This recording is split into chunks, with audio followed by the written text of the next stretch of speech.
Selamat pagi, siang, sore, malam, teman-teman semua. Apa kabar? Semoga sehat dan cuan terus ya. Video kali ini kita akan bahas saham-saham IPO di tahun 2023. Kalau mikirin saham-saham IPO ini, terutama yang di tahun ini ya, jadi keinget iklan itu loh, Scott Motion yang dulu. Yang bajuku dulu tak begini, tapi kini tak cukup lagi. Iya langsung kepikiran itu soalnya. em, Kayak IPO sekarang itu kayaknya mulai nggak gampang ya. Jadi pikiran IPO-ku dulu tak begini, tapi kini nggak mudah lagi. Kayak gimana sih sebenarnya susahnya? Market kan ini dinamik banget ya, jadi selalu berubah caranya. Em, ya kayaknya ada perubahan juga di pergerakan saham-saham IPO ini. Eh, Yuk mari kita bahas. Oke, dari ini saya udah buatin statistiknya ya. Jadi kira-kira ada 17 saham yang udah listing di 2023. Ini yang udah listing lebih dari 5 hari ya. Ini saya kasih kode warna supaya lebih jelas pergerakan warnanya. Hijau tua artinya arah closingnya. Hijau muda closingnya naik dari yang sebelumnya. Kuning sama dengan hari sebelumnya. Merah muda turun dari hari sebelumnya dan merah tua HRB. Oke, jadi di sini kita bisa lihat eh, cuma ada 3 saham yang tutupnya bisa minimal arah 2 kali. CBRE, Wine, sama Chip.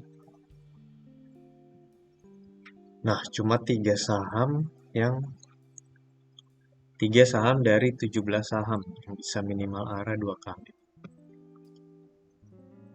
Kalau kita hitung 3 bagi 17 100. 17% aja yang em, bisa arah minimal 2 kali. 17%. 100 100 dibagi 17 berarti hampir 6 ya. Berarti cuma 1 dari 6 saham IPO baru yang bisa arah 2 kali. Ini lumayan sedikit dibanding dibanding dulu ya, dibanding awal-awal baru IPO itu lebih banyak sahamnya yang bisa tahan arah. Nah, kita juga lihat ARB minimal 3 kali. Itu ada Cebre, Bimbel, Soul, Nice, FWCT, udah ya, itu ya. Berarti 1, 2, 3, 4, 5. Berarti 5 dari 17 saham.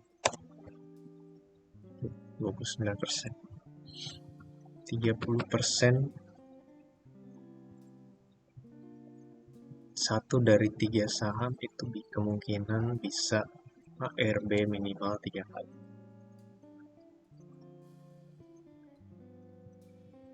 Kenapa sih bisa kayak gini gitu? Eh, jadi lebih susah sekarang. Ini analisa saya aja, belum tentu benar, cuman em, ya kira-kira saya analisa kenapa sih terjadi seperti ini gitu. Ini terjadi mungkin karena sejak IPO, retail itu dapat benefit yang lumayan signifikan. mereka itu bisa partisipasi di semua saham yang IPO di bursa dengan gampang. Tinggal submit aja di website di IPO, langsung beres. Kalau dulu harus kontak sekuritas, isi form, um, tanda tangan basah, lebih sulit. Nah, sekarang lebih mudah, jadi partisipasi publik atau retail itu banyak banget.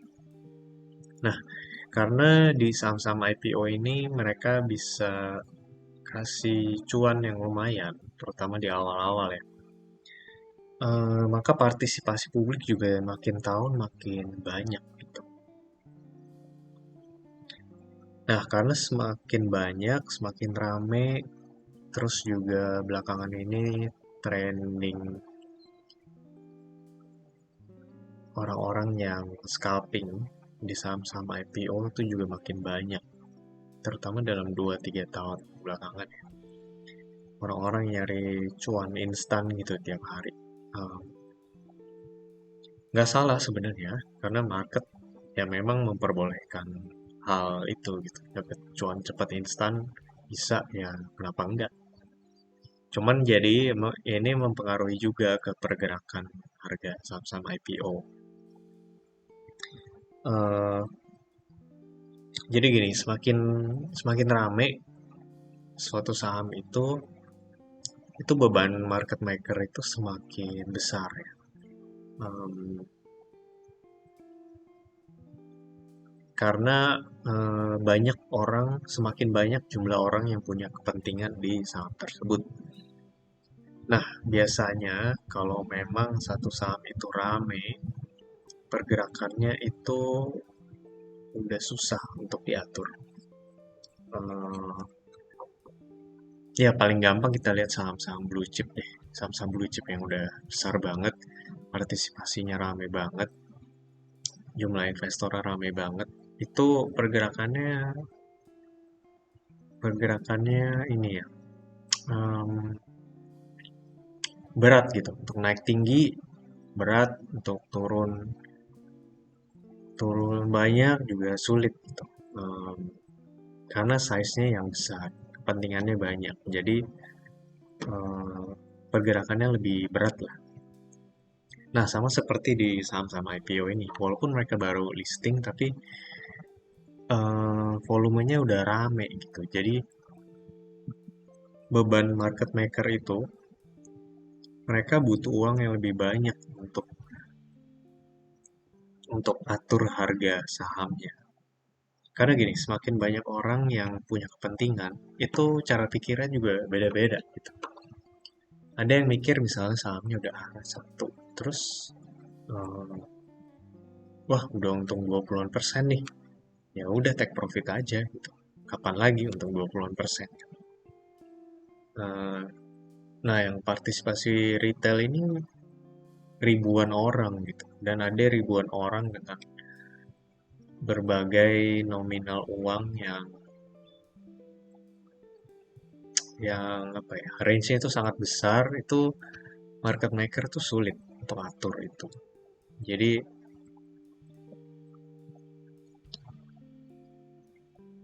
karena semakin banyak yang ikut, eh, kalau ditahan di arah terus dia bisa nahan cuannya seberapa, bukan nahan cuan, bisa kasih cuan ke retail itu seberapa banyak, uangnya butuh berapa supaya mereka bisa tahan gitu. Misalnya mau arah targetnya arah terus, harganya harus naik 200% gitu. Nah, itu kan mereka harus menanggung beban-beban sell yang ada dari publik. Jadi nggak gampang untuk sekarang karena semakin ramai. Semakin banyak jumlah investor, riset saham semakin susah pergerakan harganya. Banyak dalam dua indikator ya, dalam jumlah jumlah investornya dan jumlah uangnya. Ya, dua hal ini yang berpengaruh. Lalu ini di tabel ada lagi yang saya list harga listing berapa, harga penutupan di hari kelima berapa. Lalu saya sudah hitungkan jumlah profit atau loss berapa dari harga listing. Coba ya, di average.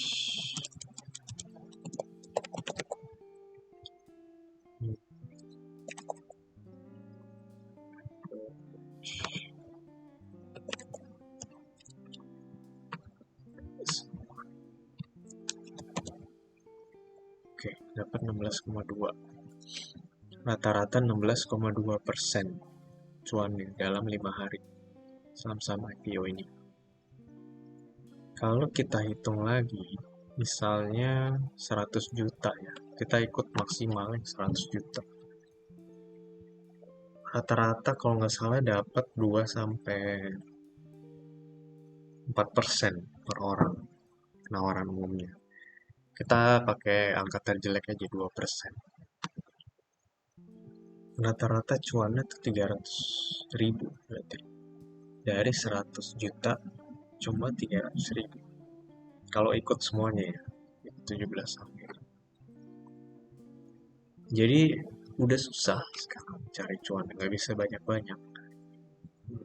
Rata-ratanya cuma segini, 0,3% per saham. Bisa lebih tinggi kalau misalnya lebih selektif, kita nggak ikut saham-saham yang minus. Kita ikutnya cuma saham-saham yang plus doang. Cuman itu pun juga sulit menentukan saham mana sih yang naik. Peluangnya naik banyak tuh yang mana, yang turun banyak yang mana. Jadi nggak gampang sekarang di IPO.